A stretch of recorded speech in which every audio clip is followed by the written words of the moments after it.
Hi, welcome to सरल ensure. मेरा नाम मनोज छेत्री है। मैं लोगों का म्यूचुअल फंड में इन्वेस्टमेंट करवाता हूँ। साथ ही उनका एक फाइनेंशियल प्रोटेक्शन बना रहे, इसके लिए मैं उन्हें टर्म इंश्योरेंस और हेल्थ इंश्योरेंस जैसे इंश्योरेंस प्रोडक्ट भी प्रोवाइड करता हूँ उनके फाइनेंशियल प्रोटेक्शन के लिए। आपको तो पता ही है, विगत कुछ दिनों से मार्केट मार्केट अभी डाउन ट्रेंड में चल रहा है। तो इसी टाइम पर लगभग 3-4 दिन पहले या अभी भी कुछ दिन पहले से ही मुझे मेरे क्लाइंट्स, एग्जिस्टिंग क्लाइंट्स या कुछ ऐसे इन्वेस्टर जो बाहर से इन्वेस्टमेंट कर रहे थे, मुझे फिलहाल इस टाइम पे जब मार्केट डाउन ट्रेंड में है तो इस टाइम पे किस तरह की स्ट्रैटेजी अपनानी चाहिए, इसके रिगार्डिंग मुझे फोन के थ्रू या कॉल के थ्रू मुझसे जानकारी मांग रहे थे।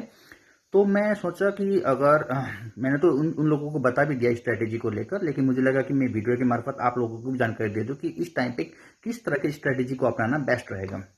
देखिए, मार्केट अपने हाईएस्ट पॉइंट 23,000 निफ्टी 50 की बात करो तो 26,300 के लेवल से अभी गिरते गिरते लगभग 22,000 के अबोव में थी। फिर उसके बाद अभी क्या हुआ, आज के डेट पे 23,300 के पॉइंट पे अटका हुआ है। 23,300 पे मार्केट क्लोज है आज।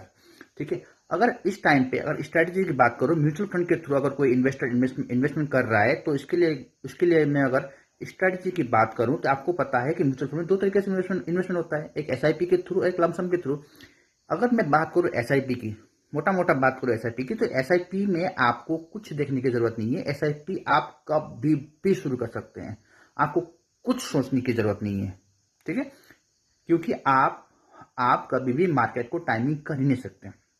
ठीक है, मार्केट को जो भी दिखाना हो वो दिखा देगा, आप इसे कभी भी रोक नहीं सकते। ओके, और इसके लिए आपको एसआईपी अगर करना हो, एसआईपी के थ्रू इन्वेस्टमेंट करना हो, तो आपको इसके बारे में सोचने की कोई जरूरत नहीं है। आप एसआईपी अब भी शुरू कर सकते हैं, आप एसआईपी 5 साल पहले भी शुरू कर सकते थे, आप एसआईपी 2 साल पहले भी शुरू कर सकते थे, आप एसआईपी 2 साल बाद भी शुरू कर सकते हैं। हालांकि मेरा कहना होगा कि 2 साल बाद शुरू मत कीजिए, अभी शुरू कर दीजिए, ये आपके लिए बेस्ट रहेगा, क्योंकि आप मार्केट को कभी टाइम नहीं कर सकते। ओके, अगर मैं दूसरी स्ट्रेटेजी लमसम के लिए बात करूं तो मैं अगर आपको बोलूं तो लमसम भी हमेशा से बेस्ट ही रहा है, लेकिन इस टाइम पे बेस्ट टेस्ट है। ठीक है, इस टाइम पे आपको, अगर आपके पास अगर कुछ भी अमाउंट आपके अकाउंट में पड़ा हुआ है तो यही टाइम है कि आप कुछ अमाउंट लमसम के थ्रू इन्वेस्टमेंट करेंगे तो आपके लिए बेस्ट रहेगा। यही बेस्ट स्ट्रेटेजी है। अभी एसआईपी आप कुछ भी शुरू कर सकते, कोई इशू नहीं है, लेकिन अगर आपके पास कुछ ह्यूज पर्पस है तो इस टाइम पर बेस्ट रहेगा कि आप लमसम के थ्रू इन्वेस्टमेंट कर दीजिए।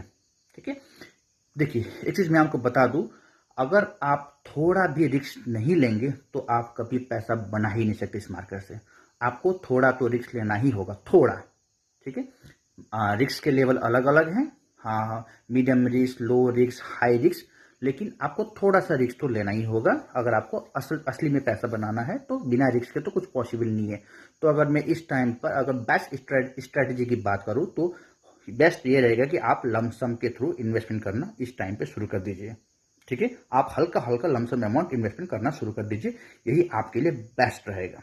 ओके, अगर डाउन भी हो, अगर कुछ आपको अगर एक सपोर्ट लेवल, अगर आपको कुछ एडवाइजर है जो कुछ सपोर्ट लेवल देते हैं, तब भी आप उस पैसे को ब्रेक करके लमसम के रूप में इन्वेस्टमेंट करेंगे तो और भी अच्छा रहेगा।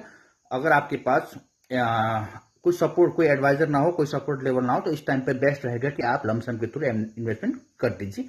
ये बेस्ट स्ट्रेटेजी रहेगी आपके लिए। ठीक है, तो इन्वेस्टमेंट करते रहिए, अपना ध्यान रखिए, स्टे सेफ, हैप्पी इन्वेस्टिंग।